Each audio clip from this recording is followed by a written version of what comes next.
लेकिन स्वयं को जैसे कि अभी आपकी अर्धवार्षिक परीक्षा हुई है और आपने क्या आकलन किया है, क्या मूल्यांकन किया अपने पेपर का, कुछ किया है कि हमने कहाँ गलती की है, कहाँ और हमें सुधार की आवश्यकता है, कौन से प्रश्नों में हमें कठिनाई हो रही है, कौन से प्रश्नों में और हमें कितनी तैयारी करने की आवश्यकता है, अगर हमसे नहीं बन रहे तो हम और कितना अभ्यास करेंगे, कितना और हमें उन्हें लिख लिख के अभ्यास करना पड़ेगा। ये क्या है?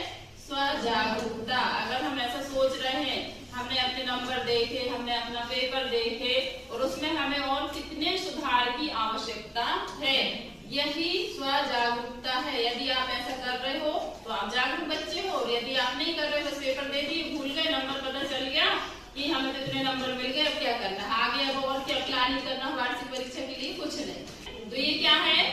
सोए हुए बच्चे जैसे आप आ रहे हो और जा रहे हो, बैठे तो हो लेकिन आप किसी भी विषय को लेके, किसी भी कठिनाई को लेके, किसी भी समस्या को लेके जागरूक नहीं हो तो आपका बस आना जाना यही चलते रहेगा। लेकिन आप कुछ भी चीज लेकर आ रहे हो घर से, कोई भी उद्देश्य कि आज मुझे इस कठिनाई को दूर करना है, आज मुझे इस विषय में समस्या है तो मैं टीचर से पूछूंगी, ऐसे अगर मन में लेकर आते हो तो आपकी समस्या का समाधान आपको मिलता है। और ये जब तक हम बताएंगे नहीं, जब तक हम बात नहीं करेंगे, तब तक हमें उसका समाधान नहीं मिलेगा। हर विषय में कोई ना कोई कठिनाई हर बच्चे को होती है, तो कठिनाई को दूर कैसे करेंगे हम?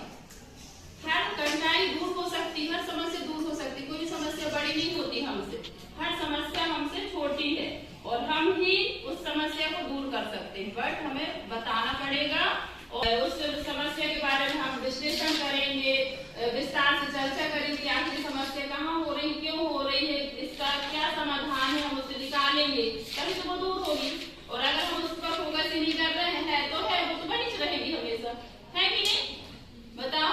तो हर प्रश्न में जो प्रश्न कठिन है अभी अर्धवार्षिक परीक्षा के, अभी क्योंकि हम विद्यालय में बैठे हैं तो स्वजागरूकता हमारी यही है कि हमने जो भी गलती त्रैमासिक परीक्षा में किया है, अर्धवार्षिक परीक्षा में किया है, वो अब हम वार्षिक परीक्षा में ना करें। तो उसके लिए हमें क्या करना पड़ेगा? उन प्रश्नों का बार बार अभ्यास करना पड़ेगा, ठीक है? बार बार उन प्रश्नों को पढ़ना है, बार बार उनको लिखना है, बार बार